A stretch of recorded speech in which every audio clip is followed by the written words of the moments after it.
Dulu Pak, ini kejadian nyata. Tahun 92 saya mesantren di Subang, pernah saya ceritakan. Tahun 94 saya pindah ke Al-Muhajirin Purwakarta, pimpinan Dr. Kiai Haji Abun Bunyamin, orang tua saya, guru saya, kiai saya. Tahun 94 itu Pak, santrinya baru 13 orang sampai 16 orang kalau nggak salah. Masih baru. Muhajirin sekarang sudah ribuan Pak, punya 8 cabang pesantren di Purwakarta saja ya, dan satu pesantren ribuan, pesantren terbesar kalau menurut saya mungkin se-Jawa Barat. Nah, Kiai Haji Abun Bunyamin saat itu masih tinggal di seberang Kebon Kolot. Jadi ada jalan Purwakarta tuh kalau dari Sadang Pak, kalau nanti keluar tol Sadang tuh dia lurus Jatiluhur, Kalijati, kita ke kanan ke arah Purwakarta. Nanti daerah Kebon Kolot ya, jalan veteran itu ngelewatin Polsek. Nah, itu namanya Kebon Kolot tuh. Itu masuk ke kiri gang Kenanga kalau nggak salah. Nah, itulah masuk ke Muhajirin, masuk gang satu mobil lah. Tapi di seberangnya gang itu adalah rumahnya Pak Kiai Abun. Dulu Kiai Abun dengan keluarganya tinggal di situ di pesantren. Karena baru dibangun tahun 94, itu masih santri saja 13 orang. Rumah sudah dibangun Kiai Abun tapi belum ada isinya. Nah, saya yang menemani Kiai Abun kalau nginep di pesantren, di rumah itu. Ya, kita tidur beralaskan kasur biasa yang bahkan mungkin karpet doang berdua sama Kiai Abun. Bahkan saya makan berdua sama Kiai Abun. Jadi saya kebetulan pindahan dari Subang, tapi saya bisa bahasa Arab. Jadi saya ngajar bahasa Arab, bahasa Inggris di pesantren Al-Muhajirin. Karena pesantren masih baru, guru bahasa Arabnya paman saya tuh. Ternyata setelah lama paman saya yang sekarang pondok pesantren anak saya tinggal di Purwakarta. Nah, itu Kiai Abun tuh nemanin saya temanin Kiai Abun ya, untuk makannya apa segala macam. Dan Bapak kalau mau tahu, dulu Kiai Abun sampai untuk makan santri Pak, itu saya temanin dengan almarhum Pak Haji Arkat, mantan tentara, untuk nyari donatur. Kiai Abun nggak mau makan kalau santrinya belum makan Pak, karena nggak ada yang bayar santrinya. Carilah donatur, dapat beras misalkan sekarung, pulang makanlah sama santri. Itu perjuangan. Makanya Kiai Abun sangat mencintai para alumni, khusus alumni awal. Ya, walaupun sekarang beliau sudah jadi Rois Surya PWNU Jawa Barat, tapi beliau sangat mencintai alumni. Alumni juga apalagi sangat mencintai Syekhuna. Ya.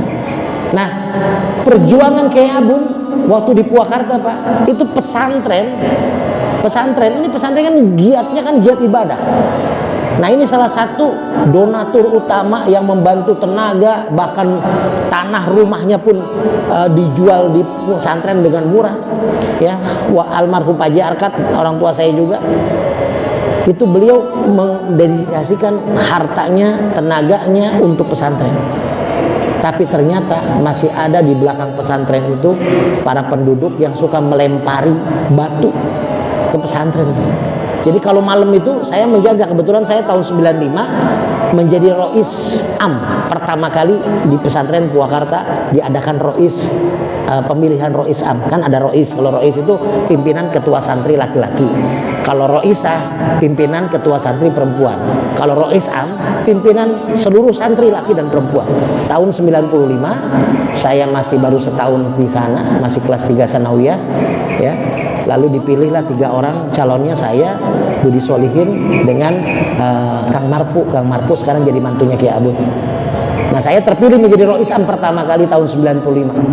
Nah, akhirnya saya membantu Kiai Abun untuk mengawasi kalau malam tuh Pak, dilempari batu, santri putri juga sama tuh, diintip kaca santriwatinya asramanya tuh, sama orang-orang kampung. Sekarang udah aman, karena semua sudah banyak dibeli, berapa hektar tanahnya. Itu perjuangan Bapak kalau lihat di YouTube Pondok Pesantren Al-Muhajirin Purwakarta, Bapak lihat begitu megahnya. Tapi dulu hanya belasan orang Pak, termasuk sahabat saya yang menjadi pimpinan Radar Depok, Radar Bogor yang saya kemarin ke sana. Itu satu alumni dengan saya. Ya, produser, beliau juga produser berita Jabar. Kalau ada berita Jabar, pojok Jabar tuh, ya, kejadian-kejadian apa Bapak kalau buka handphone ada berita pojok Jabar. Nah, Bapak nanti lihat terakhirnya ada produser Fatur Rahman Eskandai. Nah, itu sahabat saya satu pesantren di Muhajirin. Beliau pimpinan di Radar Bogor. Itu perjuangan Pak. Kiai Abun dilempari batu. perjuangan beliau. Makanya Pak, seorang nabi saja ujiannya berat, apalagi kita dalam mengajak kebaikan.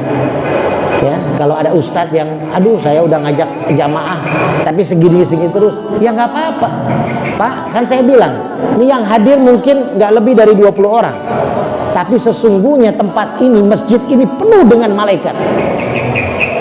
Jadi Bapak nih satu orang bisa berapa puluh malaikat mendoakan Bapak yang hadir di sini. Jadi jangan khawatir, aduh pengajian kok sepi. Ya kalau dangdutan baru rame Pak. Ya. Kalau pengajian lebih rame dari dangdutan perlu dipertanyakan tuh. Mungkin penyanyi dangdutnya ikut pengajian, jadi rame pengajiannya gitu ya. Coba Agustusan kemarin panggung-panggung rame tadi ya? Rame pasti. Yang namanya hiburan pasti rame. Tapi yang namanya pengajian itu di mana-mana Pak. Kecuali ya yang diundang untuk ngajarnya Ustadz tenar gitu ya, Ustadz Tile, udah rame dah. Bukan pengen denger ilmunya, tapi pengen lihat orangnya, kan gitu. 8 hamil istri. Kalau kuasa Allah